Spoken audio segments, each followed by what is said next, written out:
अनवर भाई आ जाओ भाई अनवर साहब।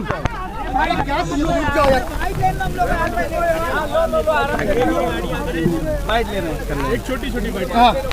इमरान भाई, अरे भाई हम लोग बात कर रहे, फिर ज़ियारत कर लेना आराम से।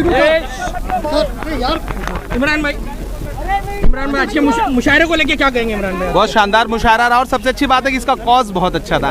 26 जनवरी के दिन जमहूरियत का जश्न मनाने के लिए इंसानियत के नाम इतनी बड़ी तादाद में लोगों को इकट्ठा करना और खूबसूरत प्रोग्राम कराना, इस तरह के प्रोग्रामों की देश में और ज़रूरत है ताकि मोहब्बत आगे बढ़े। एक तरफ इमरान प्रतापगढ़ी है जो अपने शायरी से, अपनी नज़मों से, अपने कलामों से देश की जमहूरियत को बचाने की बात कर रहे हैं, और एक तरफ महाकुंभ होता है तो कुछ ऐसे शायर जो कभी कौमी यकजहती की बात करते थे, जैसे कि मनोज मुंतशिर साहब और कुमार विश्वास साहब, ये सुर्खियों में बने हुए नफरती बातें कर रहे, क्या कहेंगे सर? देखिए, नफरत की उम्र बहुत छोटी होती है। इन सबको सिर्फ दो नाम नहीं, सबको यह समझना चाहिए कि आप बहती हुई गंगा में हाथ धोने के लिए अगर जो है वो अपना फ्लेवर बदलेंगे तो उसकी उम्र बहुत छोटी होगी। मनोज मुंतशिर साहब के साथ जो हुआ वो देखा पूरे देश ने।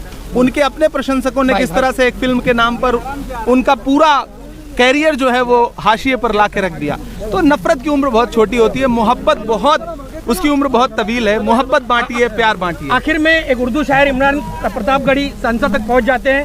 नौजवानों के नाम क्या पैगाम है? आवाम का प्यार है, आवाम का प्यार। नौजवानों के नाम क्या पैगाम है सर? अगर इमरान प्रतापगढ़ी देश की पार्लियामेंट में पहुंच सकता है तो कोई भी नौजवान देश की पार्लियामेंट में नौजवान भी पहुंचे, उसके लिए क्या कहेंगे? बिल्कुल, हमारी दुआएं, मेहनत करें।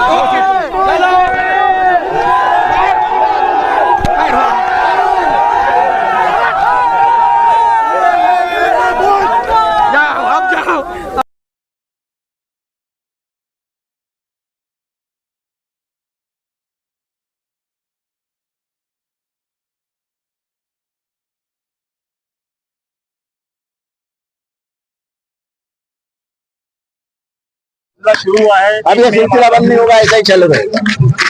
क्या दिया शायरों ने और आपने? ये पहली बात, मुझे एक शायर याद है, हातिम फिरोजाबादी, जिन्होंने तालीम के बारे में सोच किया ताकि इश्क, मोहब्बत, दुश्मनी, फलस्तीन ये सब चलता रहेगा, लेकिन तालीम से अगर ये कौम हट गई तो इसका पीछे जाना तय है। जब तुम्हारे कुरान में ही शुरुआत होती है इकरा से, तो पढ़ो, बस यही संदेश है। मजमा जो था पब्लिक देख के आपको क्या लगा? यहाँ पे लोगों का शौक, लोग तो शौकीन है ही ना, ये शहर में शौकीन ही रहते। अगर शौकीन नहीं रहता मैं नहीं रहता। प्यार बांटना, प्यार देना, ये लोगों का शौक है इधर। आज अपने आपने यहाँ पे शुक्रिया अदा किया और थोड़ा सा यहाँ मिलता है आज की व्यवहारिक दुनिया में प्यार। पैसे पे दुनिया बेची जाती है, खरीदने वाले भी बहुत है। इस माहौल में जब पैसे का इस्तेमाल हो रहा था तब इन लोगों ने मुझे वोट दिया है, तो इनका आंसू क्या, मैं मेरी जान भी दे दूं तो कम है।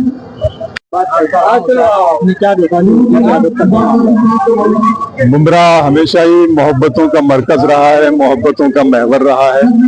मैं सलाम करता हूँ मुमरा के मजदूरों को, मुमरा के मासूमों को, मुमरा के माशूकों को, मुमरा के मौसमों को बहुत बहुत सलाम। और हमेशा से अच्छा लगता है मुमरा आना, और इस बार तो और अच्छा लगा। ये यकीनन हिंदुस्तान नहीं दुनिया का सबसे बड़ा मुशायरा है और आप सब इसको बहुत खूबसूरती के साथ इस मुशायरे को करवाते। मैं दुआ करता हूँ कि इसी तरह से मोहब्बतों की महफिलें सजती रहे, सारी दुनिया एक मुमरा बन जाए, बस यही मेरी दुआ। सर, मुल्क में जो जुबान की लड़ाई चल रही है और नाम बदलने की, ऐसे में उर्दू अदब और उर्दू जुबान का नाम, इट्स ऑल पॉलिटिक्स, ये सिर्फ सियासत है और इसका जवाब मैं शायरों ज्यादा दे नहीं पाऊंगा आपको। ये सियासत है, हम तो सिर्फ जबान वाले सियासी सवाल नहीं।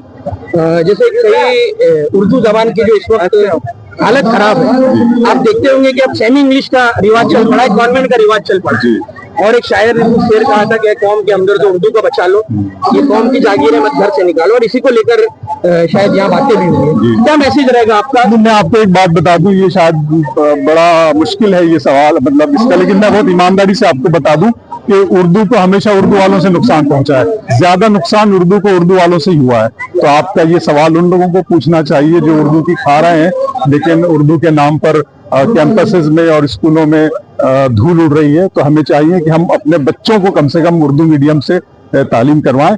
आप दुनिया हासिल करने के लिए चाहे अंग्रेजी मीडियम या दूसरी जबानों का सहारा लें, लेकिन उर्दू जरूरी है। मेरे बच्चे भी अंग्रेजी मीडियम में, लेकिन उर्दू उनका कंपलसरी सब्जेक्ट था और अभी भी वो उर्दू लिखते पढ़ते और बोलते हैं। मुल्क के मौजूदा हालात में जो मुसलमानों की पोजीशन है मुस्लिम समाज की, तो उसके लिए शायरी कितनी कारआमद और कैसा रोल निभा सकती है उर्दू शायरी, और जो शायरों का क्या किरदार होना चाहिए? ये अभी की बात नहीं है, हमेशा से शायरी ने और साहित्य ने और साहित्यकारों ने इनकलाब की बुनियाद रखी है, इनकलाब की बुनियाद डाली है। जब भी मुल्क में हालात खराब से खराब तर हुए हैं, चाहे आप तहरीक आज़ादी, तो उसमें इनकलाबी शायरों ने जोश भरा है अवाम में जगाने के लिए। तो शायरी तो ये काम हमेशा से करती थी, करती है और करती रहेगी। शायरों पर एक जिम्मेदारी है, शायर जो है वो समाज का दर्पण होता है और वो सियासत में फैली हुई नाहमवारियों को दूर करने के लिए उसको दिखाता भी है, तो वो दिखाता रहेगा, शायर अपनी जिम्मेदारी पूरी करेगा। Thank you, love you all.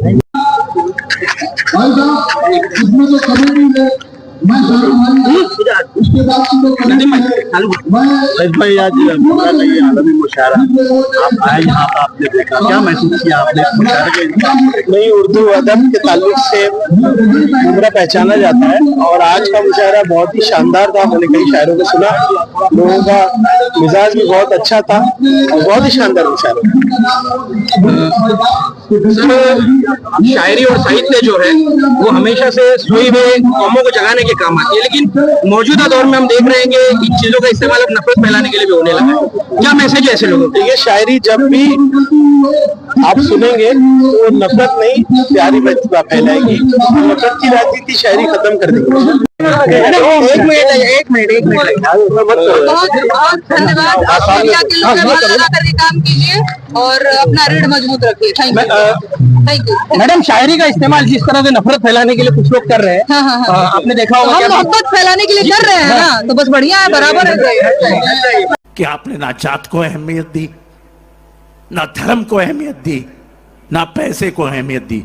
आपने अहमियत दी तो सिर्फ उसूलों को, और एक गद्दारों को मैसेज दिया कि मुमरा वाले गद्दारी पसंद नहीं करते। छुरा भोंकने के लिए तो बहुत छुरा लेके खड़े थे, लेकिन आज वो भी शर्मा जाते हैं, छुरा छुपाना पड़ा उनको। जब अपने ही आजू बाजू के लोग गद्दारी करते तो उसका दुख क्या होता है? 2 साल के बाद मुझे पूछ लेना, 2 साल के बाद मुझे पूछ लेना। लेकिन वो गद्दारों को सबक सिखाने का काम आपने किया है, और गद्दारी कभी भी नहीं बर्दाश्त करेगा महाराष्ट्र। ये जो खेल हुआ है ये चंद दिनों का खेल होता है। आज भी लोगों को लगता है कि मैं सत्ता में जाऊंगा। मैं आपको कहता हूं, चाहे कुछ हो जाए, मर जाऊंगा, लेकिन मेरे उसूलों से कॉम्प्रोमाइज नहीं करूंगा। सत्ता कुछ नहीं होती है।